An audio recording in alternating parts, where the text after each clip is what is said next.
नमस्कार। तो आज हम सिर्फ एक भूत की कहानी सुनने नहीं जा रहे हैं, बल्कि हम डर की पूरी बनावट को परत दर परत खोलकर देखने वाले हैं। ये जानने की कोशिश करेंगे कि गांव देहात की वो डरावनी कहानियां जो हम पीढ़ियों से सुनते आ रहे हैं, आखिर काम कैसे करती हैं। हाँ, कहानी की शुरुआत वो अक्सर कुछ ऐसी ही होती है। किसी बड़े बुजुर्ग की एक सीधी साधी लेकिन अंदर तक कंपा देने वाली सलाह। और ये एक ऐसी सलाह होती है जिसे, जैसा कि हम जानते हैं, लगभग हमेशा नज़रअंदाज कर दिया जाता है। और पता है, ये जो डर महसूस होता है ना, ये कोई इत्तेफाक नहीं है। इसे बहुत सोच समझकर, बहुत बारीकी से बुना जाता है। और भारत के ग्रामीण इलाकों की ये कहानियां हमें दिखाती हैं कि कैसे डर को परत दर परत जोड़कर एक मजबूत ढांचा तैयार किया जाता है। तो हम डर के इसी नक्शे को 5 हिस्सों में समझेंगे।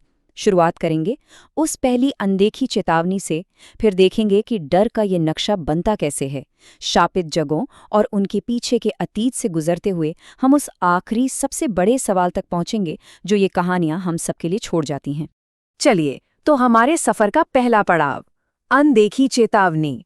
हर कहानी की नींव में एक किरदार होता है जिसे साफ साफ या फिर इशारों में ही आगे बढ़ने से रोका जाता है। यहाँ दिलचस्प बात यह है कि चेतावनी देने के तरीके कितने अलग हैं।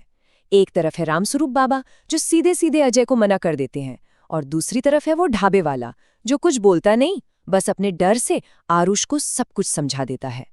लेकिन दोनों का मकसद बिल्कुल एक है, खतरे की एक लकीर खींच देना। तो जब उस चेतावनी को अनसुना कर दिया जाता है, तब कहानी आगे कैसे बढ़ती है। असल में इन कहानियों का एक तयशुदा, एक आजमाया हुआ फॉर्मूला होता है। और ये रहा वो फॉर्मूला, 4 सीधे साधे कदम।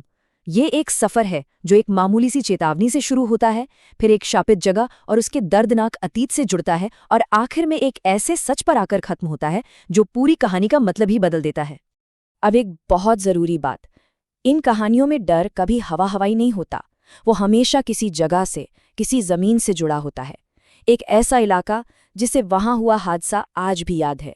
जरा इस पैटर्न को देखिए, चाहे वो एक अकेला सुनसान रास्ता हो या 75 सालों से वीरान पड़ा पूरा का पूरा गांव, जमीन खुद एक किरदार बन जाती है जो वहां हुई घटना की यादों को अपने सीने में दबाए हुए है। लेकिन सवाल ये है कि ये जगह भोताह क्यों है। इसका जवाब हमेशा एक गहरे सदमे, एक त्रासदी और किसी धोखे की कहानी में छिपा होता है। तो आइए इस अतीत की परतों को एक एक करके खोलते हैं। पहली कहानी राधा की है। उसकी आत्मा यूं ही नहीं भटक रही, वो इंसाफ मांग रही है अपने बचपन के प्यार मोहन से मिले धोखे का, जिसने लालच में आकर उसे मार डाला था। और सबसे बड़ी विडंबना देखिए, अजय को उस रास्ते पर भेजने वाला भी वही मोहन था। और जो दूसरी कहानी है, उसका कैनवस तो और भी बड़ा है।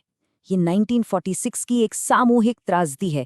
जहां राधा की कहानी एक निजी धोखे की है, वहीं यहाँ एक शादी की रात पूरे गांव को आग के हवाले कर दिया जाता है, सिर्फ इसलिए क्योंकि उन्होंने सत्ता के आगे सिर झुकाने से इनकार कर दिया था। और यहीं हम कहानी के सबसे असरदार हिस्से पर पहुंचते हैं, आखिरी मोड़। आरुष उस रात एक मददगार अजनबी किशन की वजह से बच निकलता है, पर सवाल ये है कि वो किशन आखिर था कौन। और यहीं होश उड़ा देने वाला सच सामने आता है। जिस शख्स ने आरुष को बचाया वो कोई इंसान नहीं, बल्कि उसी दूल्हे किशन का भूत था जो 75 साल पहले उस आग में मारा गया था। मतलब उसे सिर्फ एक कहानी नहीं सुनाई गई थी, उसने तो खुद उस कहानी को जिया था, उसका एक हिस्सा बन गया था।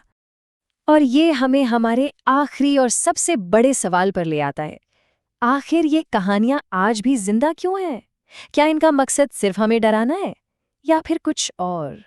इसका एक बहुत बड़ा जवाब है, सुपरनैचुरल जस्टिस, यानी अलौकिक न्याय।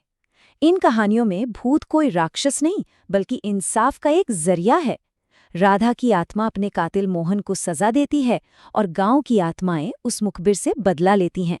ये वो इंसाफ है जो दुनिया में नहीं मिला तो मौत के बाद मांगा जा रहा है। और ये बात तब और भी पावरफुल हो जाती है जब राधा की आत्मा दोबारा लौटती है। इस बार वो अकेली नहीं है, उसके साथ उन जैसी और भी धोखे में मारी गई आत्माओं की एक पूरी फौज है। अब उसकी लड़ाई सिर्फ उसकी नहीं रहती, वो उन तमाम दबी हुई आवाज़ों का चेहरा बन जाती है जिन्हें कभी इंसाफ नहीं मिला। तो आखिर में सवाल यही बचता है, क्या ये कहानियां सिर्फ रात के अंधेरे में सुनसान रास्तों से दूर रहने की चेतावनी है, या फिर ये हमें याद दिलाती हैं कि कुछ जख्म, कुछ अन्याय इतने गहरे होते हैं कि कब्र की मिट्टी भी उन्हें हमेशा के लिए खामोश नहीं कर सकती?